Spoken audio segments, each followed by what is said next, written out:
Okay? Now I want you to hear this. Right after he became president, he put together a presentation called The World Without Zionism.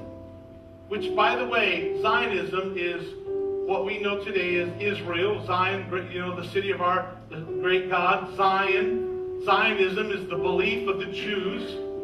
This is a man who denies the Holocaust. He hates Jews. Absolutely detests every Jew. Explain that. I don't know. Okay? But his teaching is this. And you can see the little billboard that he spoke in front of, and it shows at the top in English of all choices, because most of the people that were there in Tehran did not speak it, but they did it because purposely they knew this would go around the world, that it shows a world shaped like an hourglass, and dropped out of that are two little balls. The first, which is broken, is the United States, and the second that has fallen is Israel. His mission, Ahmadinejad, is to destroy the United States so that they can destroy Israel. Now, folks, listen. You didn't listen to anything else I said. You've got to hear this. We are talking a 2,600-year-old prophecy that said this would come to pass when Russia would join forces with these allied nations, and they would move against the tiny nation of Israel. For what purpose? Nobody has got it down yet. And yet, they've got a goal in mind. Listen to what he says. This is in this speech. They ask, and I'm quoting Ahmadinejad now, is it possible for us to witness a world without America and Zionism? But you had best known that this slogan and this goal are altogether attainable and can surely can be achieved. Undeniable, he wants it to happen. Folks, this was just uncovered. This is from an official Islamic terrorist website. This is the hope, the dreams, the aspirations, the desire, and the prayer of the Islamic jihadists, and that is to annihilate America. This is what they're praying. This is what they put up to pray for. They put up destruction of our country, of our leaders, of our main cities, to annihilate it. I'm sure many of you have been made aware that this month they're hearing all the little chatter that October was to be some kind of thing. But you know, that's just the way terrorists are. You don't know if they're serious or not. It's just a fear thing. But I want you to be reminded, Jesus says, don't look down, look up. Okay? Now hear me. Here he is. What is today's date? October what? 12th. So we're talking 3 weeks ago. Ahmadinejad was on our soil in New York City. He was interviewed by several newspapers and several TV things. He spoke openly against America and Israel at the United Nations. He said, and I quote, "The American empire in the world is reaching the end of its road, and its next rulers must limit their interference to their own borders. The Zionist regime is on a definite slope to collapse, and there is no way for it to get out of the cesspool created by itself and its supporters." Folks, listen, you got to understand, this man is not joking. See, this is the crazy thing about it.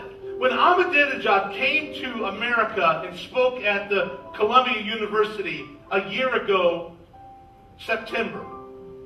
Do y'all remember that when that happened? He was here to speak at the UN, and he wanted to go to Ground Zero, and they wouldn't let him. Remember all that? He ended up going to Columbia University. He starts off his speech, and he walks up to the podium, bows his head, very humbly, very graciously, and very sincerely prays these words. In the name of God, the compassionate, the merciful, O God, hasten the arrival of Iman al-Mahdi and grant him good health and victory, and make us his followers, and those to attest to his rightfulness. That's how he started his speech.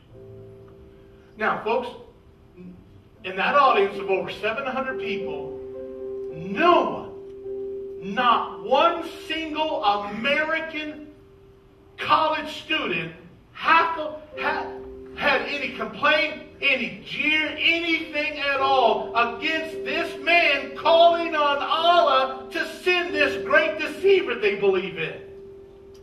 But do you remember what got the jeers?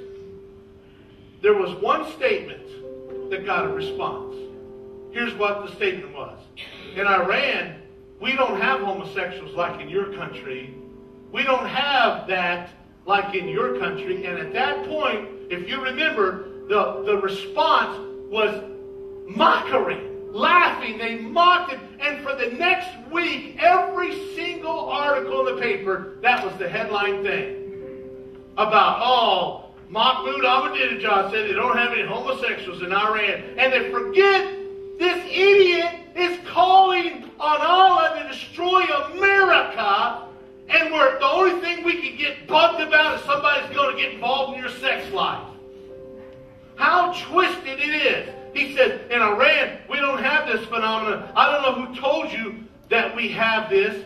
But folks, that got the jeer from our kids. And I'm thinking to myself, what a perfect picture.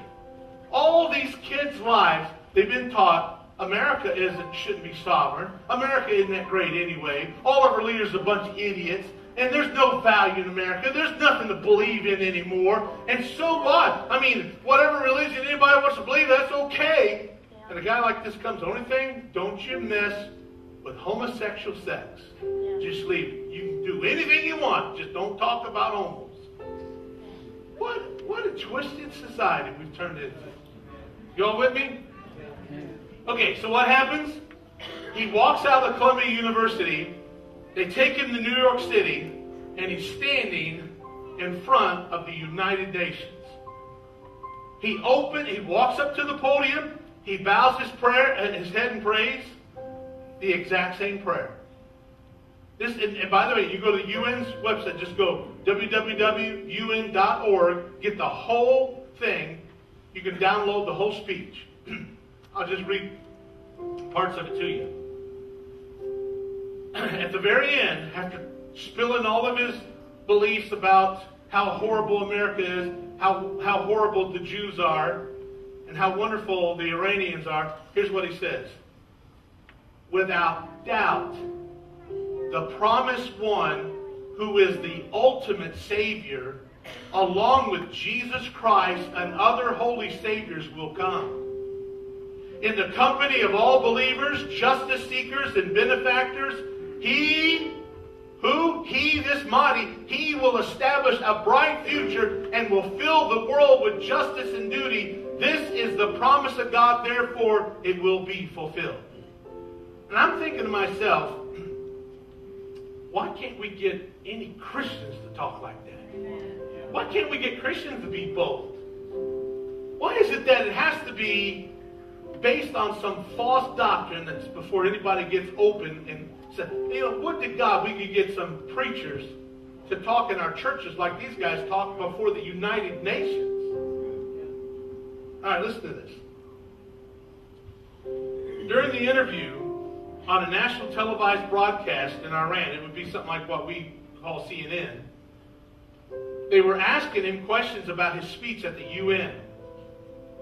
Ahmadinejad claimed, now listen to this, that there was a presence with him. I'm going to read this to you. I'm quoting now from this actual show. Quote, on the last day when I was speaking, one of our group told me that when I started to say Muhammad, he saw a green light come from around me and I was placed inside this aura. I felt it myself. I felt like the atmosphere suddenly changed. And for those 27 or 28 minutes, all the leaders of the world did not blink. When I say they didn't move an eyelid, I'm not exaggerating. They were looking as if a hand was holding them there, and they had just opened their eyes.